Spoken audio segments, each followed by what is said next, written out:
500 वर्ष पूर्व हुआ था कल्याण प्रभु जी मंदिर का निर्माण। कैसे पहुंचे भगवान कल्याण प्रभु चिड़ावा नगर, देखिए स्पेशल रिपोर्ट।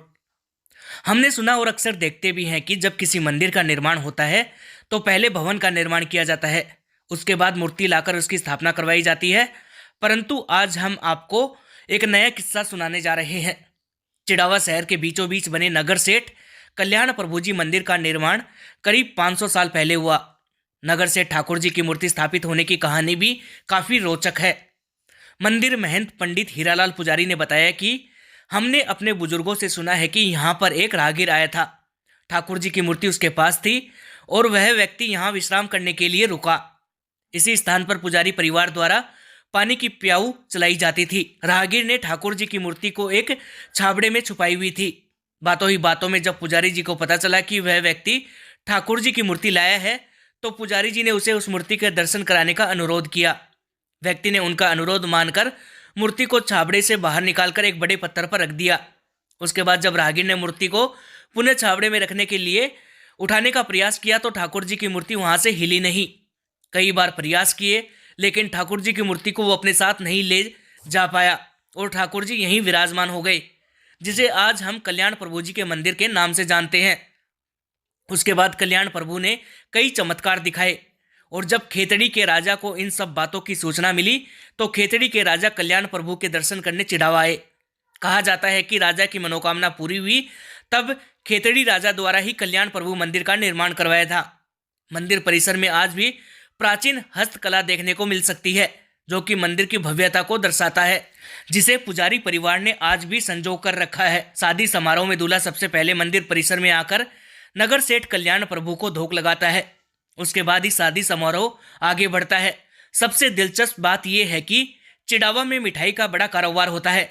मिठाई का काम करने वाले व्यापारी प्रतिदिन मंदिर परिसर में भगवान के दर्शन करने के लिए आते हैं। दर्शन करने के बाद ही व्यापारी अपने व्यापार प्रतिष्ठान को खोलता है। वहीं मिठाई व्यापारी सबसे पहले ठाकुर जी को भोग लगवा कर ही अपनी मिठाई बेचता है। प्रातःकाल आरती से पूर्व भगवान को मिठाई और मेवा मिश्री का भोग लगाया जाता है।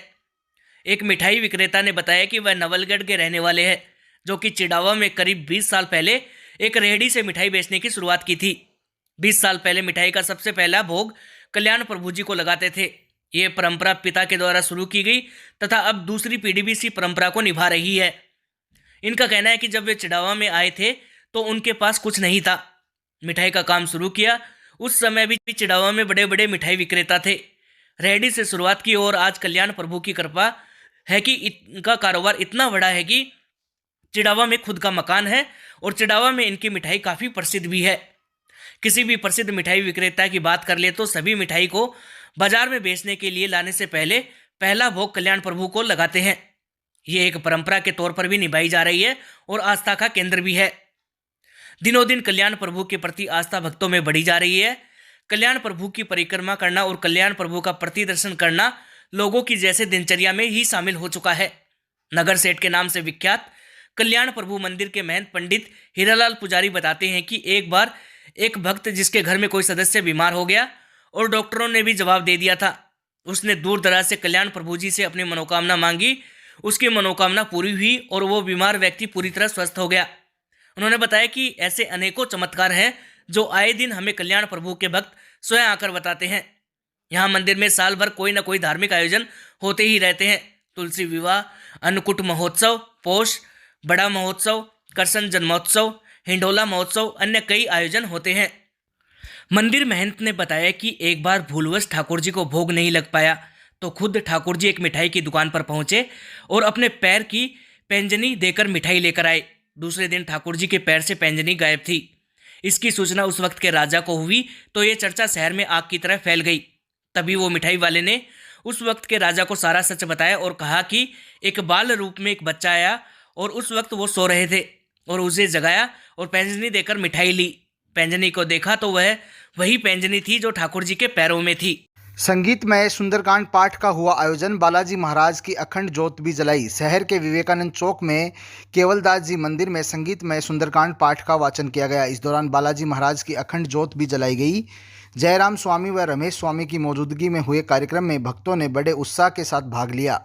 इससे पहले राम भक्त हनुमान को नारियल व चूरमे का भोग लगाया गया। इसके बाद अखंड ज्योत जलाई गई। बाद में संगीतमय सुंदरकांड पाठ का वाचन शुरू हुआ। संगीतमय सुंदरकांड में शहर के गणमान्य लोगों ने भाग लिया। बता दें कि संगीतमय सुंदरकांड पाठ का वाचन जैसे ही शुरू हुआ वैसे ही सुंदरकांड की चौपाइयों से मंदिर परिसर गुंजायमान हो गया। सभी राम भक्त हनुमान की भक्ति में लीन हो गए और श्री राम प्रभु व बालाजी महाराज के जयकारों से माहौल धार्मिक हो गया।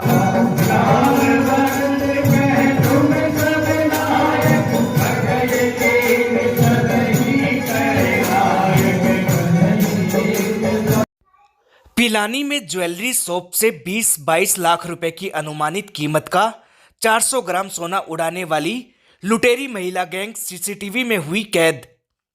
पिलानी कस्बे के मुख्य बाजार में गढ़ स्कूल के पास स्थित रामनारायण ज्वेलर्स गाडोली वालों की ज्वेलरी शॉप पर दिनांक 2 जनवरी सोमवार को आई लुटेरी गैंग की 4 महिलाओं ने 400 ग्राम सोने के बॉक्स पर हाथ साफ कर दिया।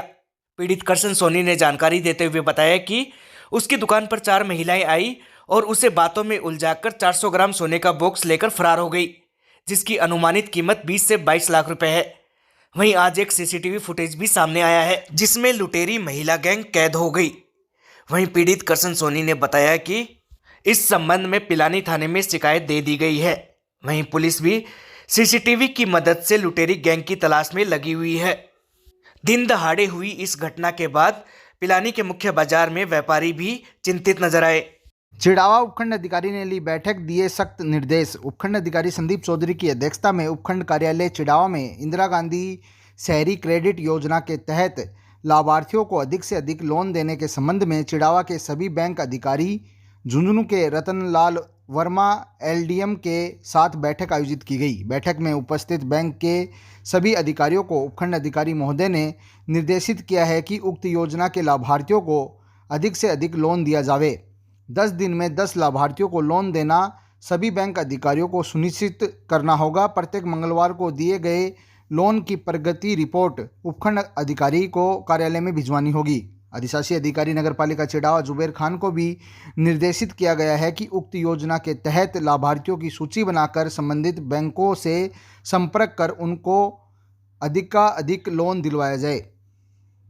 जिम साहब की अध्यक्षता में आज इंदिरा गांधी शहरी क्रेडिट कार्ड योजना जो राज्य सरकार की फ्लैगशिप योजना है, उसमें जो लक्ष्य निर्धारित किए गए थे तो लाभार्थी को जो भी है उसमें 50,000 रुपये का लोन दिए जाने का जो इसमें लक्ष्य था।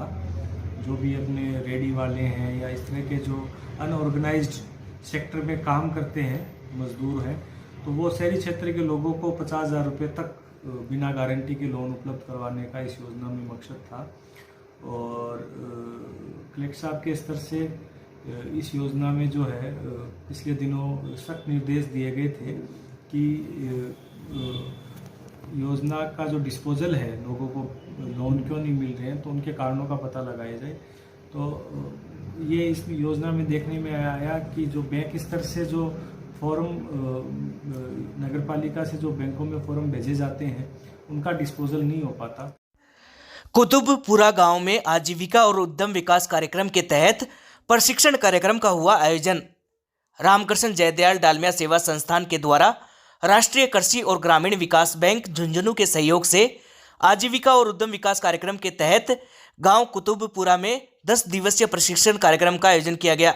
कार्यक्रम के मुख्य अतिथि डॉक्टर विजय सिंह, रिटायर्ड पशु चिकित्सा अधिकारी, पशुपालन विभाग चिड़ावा, मुख्य वक्ता संस्थान के परियोजना प्रबंधक भूपेंद्र पालीवाल, ग्राम पंचायत दत्तरवाला के पशु उप स्वास्थ्य केंद्र के प्रभारी LSA प्रियंका कुमारी एवं LSA अशोक कुमार तथा संस्थान के जल एवं ग्रामीण विकास समन्वयक संजय शर्मा एवं ग्राम विकास समिति के अध्यक्ष भोपाल सिंह की अध्यक्षता में कार्यक्रम आयोजित किया गया। मुख्य अतिथि ने उपस्थित सभी ग्रामीणों को संबोधित करते हुए बकरी पालन की संपूर्ण जानकारी देते हुए उनमें होने वाले टीकाकरण के तहत लगने वाले फड़किया टीका, गोटपॉक्स वैक्सीन एवं 4 वर्ष में एक बार PPR का वैक्सीन, पेट के कीड़ों की दवाई हर 4 माह में अवश्य दें। इसके साथ ही उनके मेमनों के देखभाल के बारे में जानकारी दी। कार्यक्रम के मुख्य वक्ता संस्थान के परियोजना प्रबंधक ने सभी को संस्थान के जल संरक्षण, कृषि एवं पर्यावरण संरक्षण के क्षेत्र में संस्थान द्वारा किए जाने वाले कार्यों से अवगत करवाया। इस दौरान काफी संख्या में ग्रामीण मौजूद रहे। 48 दिन से पिलानी नगरपालिका के बाहर कड़ाके की ठंड में धरने पर बैठे हैं पार्षद राजकुमार नायक। मांगे पूरी नहीं होने तक जारी रहेगा धरना। भ्रष्टाचार के खिलाफ पिलानी नगरपालिका के सामने चल रहे पार्षद राजकुमार नायक के धरने को आज 48 दिन हो चुके हैं। कड़ाके की सर्दी के बावजूद खुले आसमान के नीचे बिना किसी सुविधा के सड़क पर बैठकर धरना दे रहे पार्षद और उनके समर्थकों के हौसलों में कोई कमी नहीं है। वहीं प्रशासन इस धरने की मांगों को लेकर अब तक उदासीन ही है। अब धरने पर बैठे लोगों ने प्रशासन को और नेताओं को जगाने के लिए सद्बुद्धि यज्ञ करने का निर्णय लिया है। आगामी 6 जनवरी को नगरपालिका परिसर के सामने आम जन के साथ भ्रष्ट तंत्र के खिलाफ प्रशासन को जगाने व सद्बुद्धि के लिए यज्ञ किया जा रहा है। पार्षद राजकुमार नायक ने कहा कि भ्रष्टाचार के जो भी आरोप उन्होंने नगरपालिका पर लगाए हैं वे सब पुख्ता तथ्यों के आधार पर ही लगाए हैं। प्रशासन अगर ऐसे मसलों को भी प्राथमिकता नहीं देता है तो प्रदेश की जनता का भगवान ही मालिक है। चिड़ावा चेयरमैन के नेतृत्व में नगरपालिका व नगर कांग्रेस कार्यालय में श्रद्धापूर्वक मनाई गई ज्योतिबा फुले की जयंती। महान समाज सेविका और प्रथम महिला शिक्षिका ज्योतिबा फुले की जयंती नगरपालिका और नगर कांग्रेस कार्यालय में श्रद्धापूर्वक मनाई गई। नगरपालिका में पालिका अध्यक्ष सुमित्रा सैनी के नेतृत्व में नगरपालिका स्टाफ और कॉलेज छात्राओं ने फुले को श्रद्धांजलि दी। वहीं नगर कांग्रेस कार्यालय में नगरपालिका अध्यक्ष सुमित्रा सैनी, जीएसएस अध्यक्ष मुकेश सैनी और समाजसेवी शीशराम सैनी की अगुवाई में ज्योतिबा फुले के चित्र पर पुष्प अर्पित कर श्रद्धांजलि दी गई। मौजूद सभी लोगों ने फुले के जीवन से प्रेरणा लेने और महिला शिक्षा को बढ़ावा देने का संकल्प लिया। इस दौरान पार्षद देवेंद्र सैनी, लोकेश कटारिया, श्रीराम सैनी, राधा किशन लाटा, रामस्वरूप जांगिड़, विनोद जमादार, संदीप चौधरी, कन्हैयालाल सैनी, दिनेश कटारिया, अशोक तंवर, अंकिता, उर्मिला, सुशीला, सुशील सैनी, सिराजुद्दीन, रामधन, नथुराम, शीशराम गुज्जर आदि मौजूद रहे।